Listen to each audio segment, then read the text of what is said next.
And then we're going to launch that at Startup Week in May. Oh, nice. Wow, you've set yourself a deadline. That's cool. Now, so it's going to happen.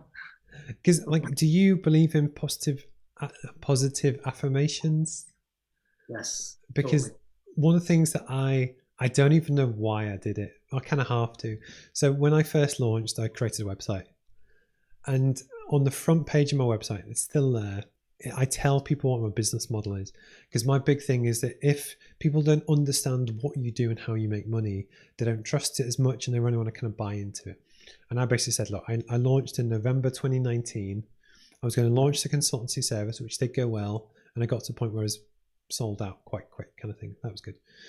And then I was going to launch 2 other scalable parts of business. One is investing in companies that I see as scalable and growing, and then actually launching a training and education platform, which again I'm working on, which is scalable.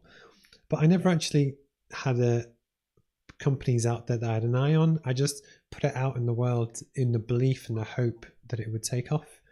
And it's almost, sometimes it's quite scary. Like, have you spoken publicly about tribes before, or? Started to do it, and I've mentioned it. I mean, that's probably the first time I've talked about it in any great deal. And definitely about the investment. I've not, because this is a brand new thing. We've been working on a pitch deck. We've been speaking to investors, but that is the plan now for the next 6 to 10 months. But even going back to Startup Week, I got invited to speak at an event in September 2016. And it was about what the Northeast needed to do to attract and retain talent and grow the economy. So I talked about a bunch of things, and then my very last slide was, and I think we need a 5-day festival called Newcastle Startup Week, and we should do it in May, right? And that was me testing the water to see what the reaction was like. So at that point, I'd spent no money, hadn't really spent much time working on it other than in my head. I'd been thinking about it for a long time.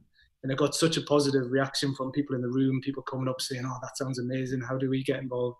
And the next day, again, B Daily, they wrote a piece on Newcastle Startup Week as like the exciting thing that came out of that event. Mm-hmm.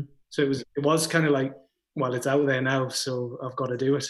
No, and I think if ideas are exciting enough, people will form around them, and your energy and your enthusiasm will attract people to you. No. So yeah, I think it is important to set those big goals and kind of positive thinking. Thoughts become things. Definitely agree with that.